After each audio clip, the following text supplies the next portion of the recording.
Hey everyone, and welcome to What's Your Call Wednesday, segment where we go through sequences and clips from the internet or around social media, and you get to tell me what's your call.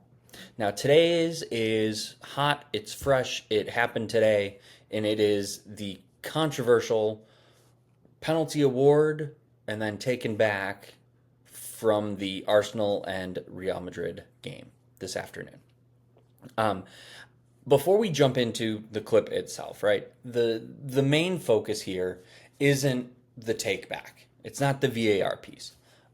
We can all think about what we want about VAR, and it's all of its goods and ills and how it's affecting games and so forth. Because we're all fans, we're all supporters. We watch these games just as much as we love to referee them, and we're a fan of the game in general, right? Some of us have clubs and some of us don't, and some of us are, more passionate about specific games and so forth. But realistically, when it comes to that kind of stuff, it's not something we interact with on the daily basis, right? Well, maybe some of us do, but I don't. I certainly don't. And I don't want to necessarily get into the considerations around clear and obvious errors and the APP and all this other stuff, right? Because while that's educational for us from a enjoyment of the game perspective, it doesn't really help us develop as referees because we get one chance to make this decision. We make it, we get it right, we get it wrong. We don't know.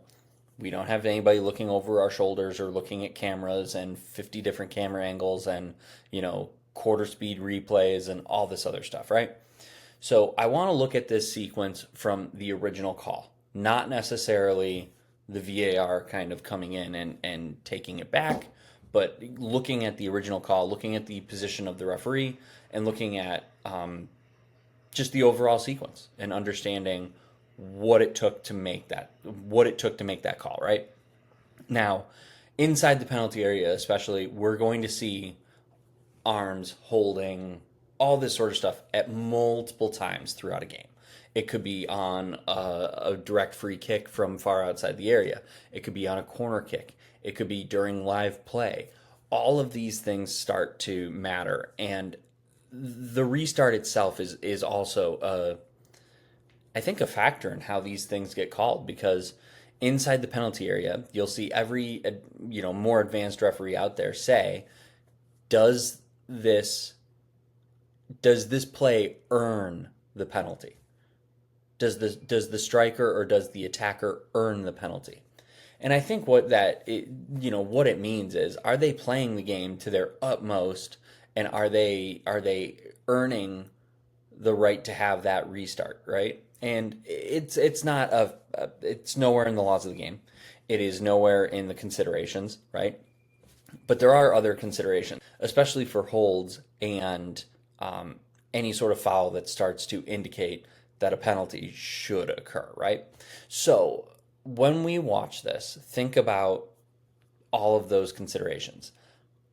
A hold is definitely a direct free kick foul. However, in this instance, is the hold affecting play? Is it affecting the striker? Is the hold really blocking him from getting to the ball or not? Is the hold really bringing him down or not? Think about those sorts of things as we go through and we watch this. And I think the rear side angle is actually going to be the most important, especially for the physicality of the challenge itself.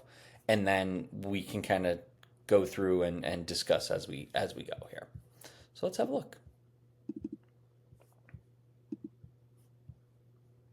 But was nearly converted.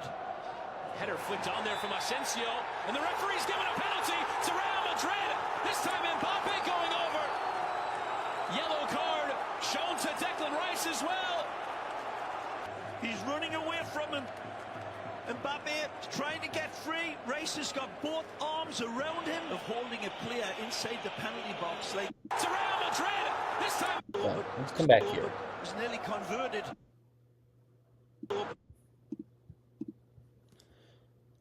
I'm going to watch it on silent. We can kind of talk through it. So first of all, we see the referee way out here.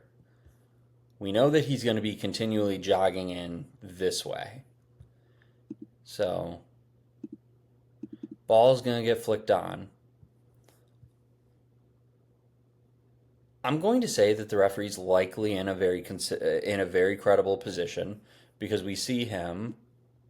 You see him change his angle real quick, and you can see his eyes are right here. This is where the hold is going to start essentially, and then as he's jogging through, he's going to have a pretty good view straight on of the space between the players and so forth, especially when the foul happens or when the contact concludes, which is going to be a few more steps ahead of him. Right? So it's right there.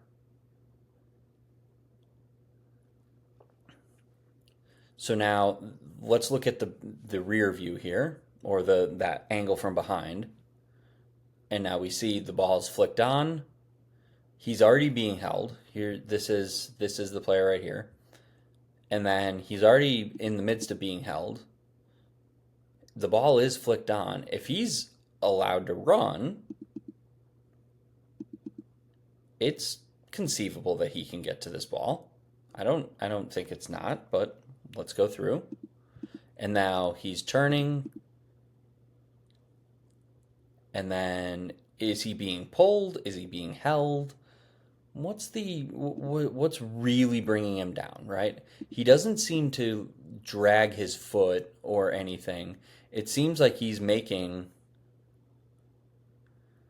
an honest effort of trying to get free and to get to the ball.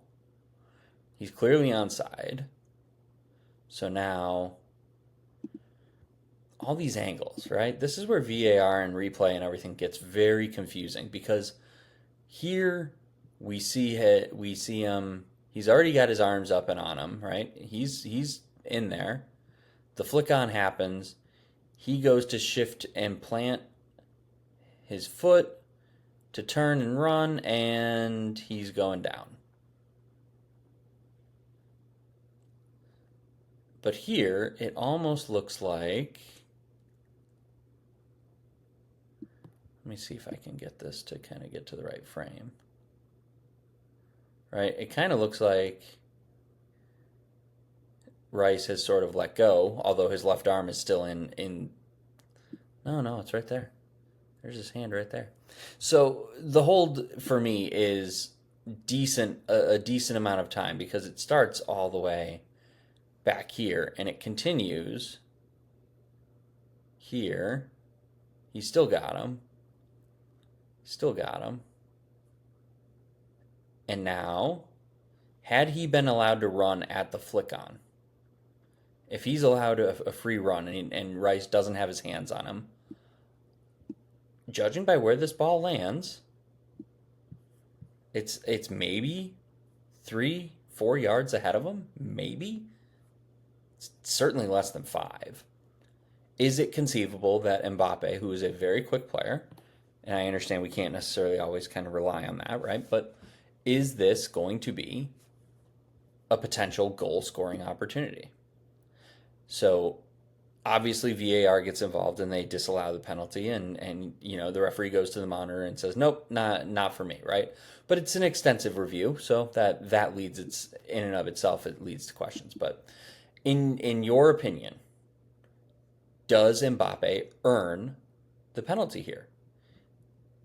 Is that ball within, even here, when the ball is flicked on, if he's able to move freely, I don't think there's any question that he gets to that ball.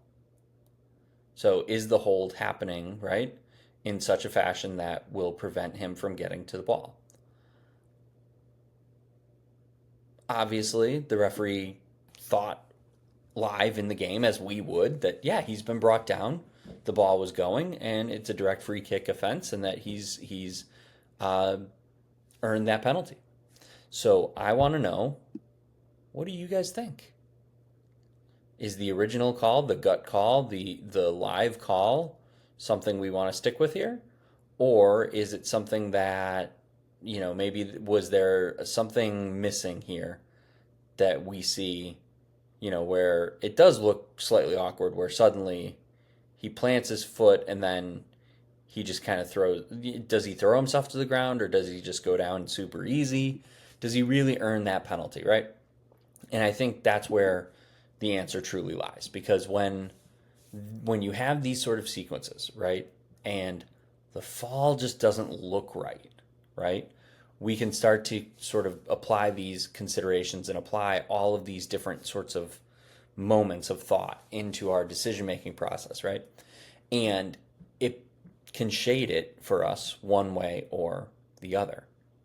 Now, I'm of two minds. I kind of see both, and I think it depends on the angle at which you view this incident, right? I think, for me, that we have to stay with the call on the field, in my opinion. I think I do think this should have stuck as a penalty. I won't get into the clear and obvious error issue that I have with this, but it does appear like he's able to that the hold is clearly preventing him from getting to that ball, and that he's at least made a step or two into the right direction, especially when you consider how far back the hands are up and on him, right? So you know my feeling, but I want to know yours. So is this something that you would list as earning a penalty? Does the hold bring him down? Or is he kind of, I don't want to say simulating, but or is he making more of that contact than is there? Is he able to get to that ball, in your opinion? Is this something where the hold is truly bringing him down? That's what I want to know. So do your thing, guys. Work through the decision making process the way you know how, and look at this as best as you can, and tell me, what's your call? Do you have a penalty and the caution that the referee originally gave, or do you have the wave off and the no penalty decision with everything from there?